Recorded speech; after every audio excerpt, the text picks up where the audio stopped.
Good morning. I'm Stas with Rebuild the United States. And once again, I'm joined by Nick Conaway. Good morning, Nick. Good morning, Stas. Thank you for having me. Nick, we're going to talk about the issue of addiction today. And as you and I have discussed, we have had some serious problems as related by the Drug Enforcement Administration of fentanyl and other drugs coming in through ports in Mexico, being manufactured in Mexico by cartels and then being transported into the United States. And obviously, this year, with all of the issues between Mexico and the United States, the Trump administration has really taken a tough stand on that. We'll see how that goes. But in the meantime, we continue to have a problem of addiction in the United States. And we know that over 60,000 Americans die from drug overdoses a year, many of them related to fentanyl. Is there an addiction crisis in the United States, and is it getting worse or better? What do you think? So, from my standpoint, I see that I don't think the addiction has gotten any worse. What I think is that it's more in our face. It's more up front. We see it more. I think we see it more on the streets. We see it more in the homeless population due to what we've talked about in the past of the issue with housing, the issue with affordable housing, the issue with being able to afford a place to live, whether it's renting an apartment or a house or owning a house. People are struggling with that to where I think that it's not necessarily the addictions increased in the last, few years, but I think the problem is it's more in our face, whether we're driving down the street and see the homeless population or whatever the case may be, it's just more visible to us, in my opinion. And obviously, if you don't have a house, your whole social condition gets worse and you're much more liable to be drinking or doing drugs or something, right? Yes, yes, very much so. So that brings us back to our housing problem and that issue of affordability, which you and I discussed in one of our recent segments. One of the things that I'm worried about is the economy is slowing down. And we've seen labor figures before President Trump fired the labor statistician commissioner, that there was a big drop in employment and employed workers. So if the employment of people goes down, we would maybe expect to see even more people out on the street, right? Yes, very much so. Okay. So talk to me a little bit about the challenges. I mean, you've been through some of those experiences. You've seen other people go through some of those experiences. What happens to somebody that gets them to take a U-turn and start either doing drugs or alcohol? What's happening there?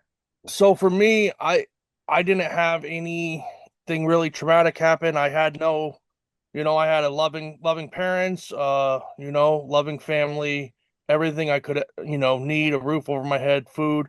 Um, what started it for me was is I tried it at a young age. I tried drinking and experimenting with other drugs, and ultimately it filled a void for me that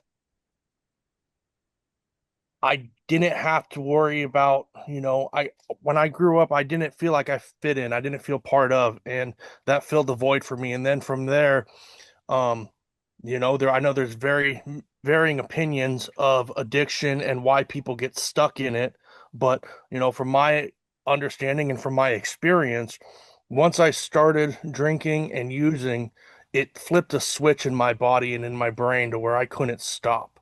And ultimately, it led to me hitting rock bottom at a very young age of 24, and luckily finding a group of men who had experienced the same thing and found a way out and were able to help guide me along.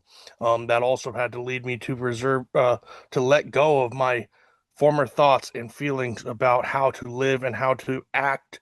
And I had to really abandon myself to this idea that there's no option for me to use some or drink some and drink socially. I had to either be all or nothing.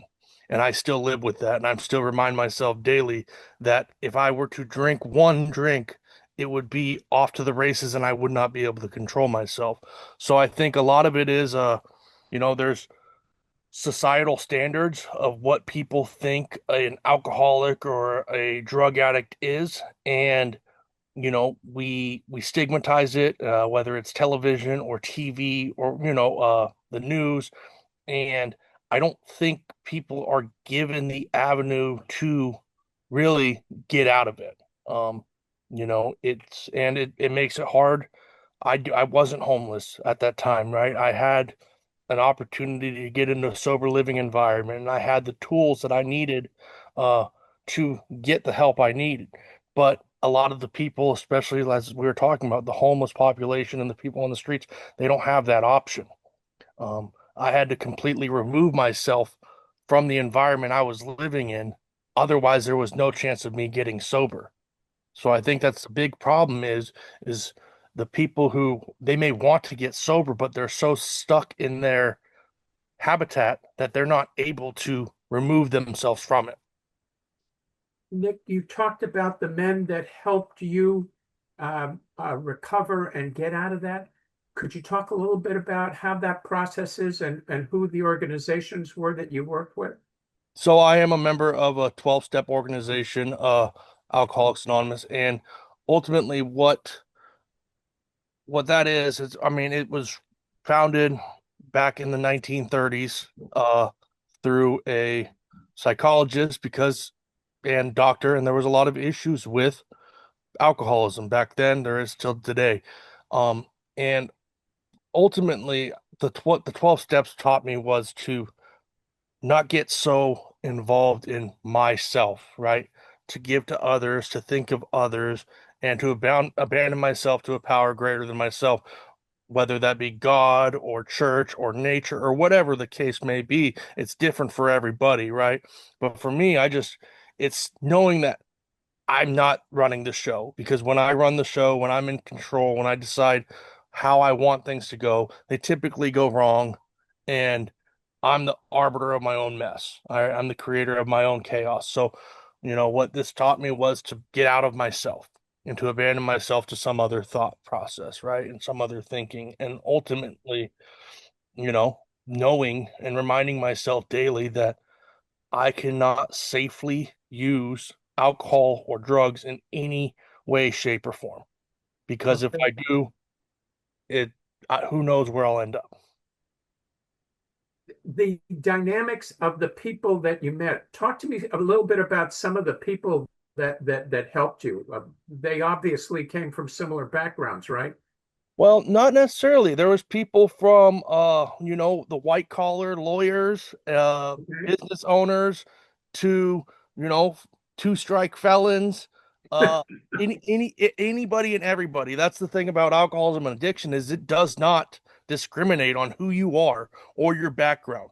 Uh, you know, and that was the greatest thing about it was is I walked into this room of men and I saw so many people from so many different avenues, you know, bikers and lawyers and doctors and everybody, and they would tell their stories and, ultimately what led to them getting to their bottom, and then hear the other side of it and the flip side of it where they came out of it and they were able to walk a free man. And I don't mean free in the sense of I'm not in jail, but free of myself, free from addiction and alcoholism to where I'm not restrained by this demon. I'm able to live and walk free today and be a functioning member of society and give back to society.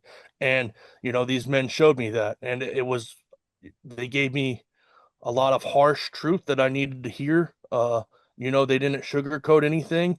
And, I'm extremely and eternally grateful for that because if I didn't have that hard truth and they, gave me the little attaboy for showing up and, all that, I don't know if I would have stayed. I needed them to tell me what I needed to do, and that if I didn't want to do it, somebody else would come replace my seat the next day. That was unfortunately the harsh truth that I needed. Um, there's many different avenues for people to find the help. There's many different groups out there. The group that I go to, maybe not the solution for everybody, but there are definitely different avenues out there. And, if you want the help, there are resources, but it definitely isn't as accessible and easy as I think it should be. Got you. Nick, this has been really almost, I'd say, inspirational, and the challenges that you went through to get back to going on the right road. That's really an inspiration, and you are to be complimented for your solid effort. And it's also really good to see and hear about how there is help for people, that there are ways and solutions that can deal with the challenges of addiction. And that is a part of rebuilding the United States, is having a healthy, sober uh, uh, population, and especially among our young people who are our future, that this is something that we need to worry about and something we need to support. And thank you very much for this, Nick. It's been a real education. Thank you for having me, Stas. Appreciate it. Okay, I'm Stas Margaronis for Rebuild the United States. We've been talking about addiction with Nick Conaway, and there is a light at the end of the tunnel, and there is hope for people that seek it. Thank you very much. Thank you.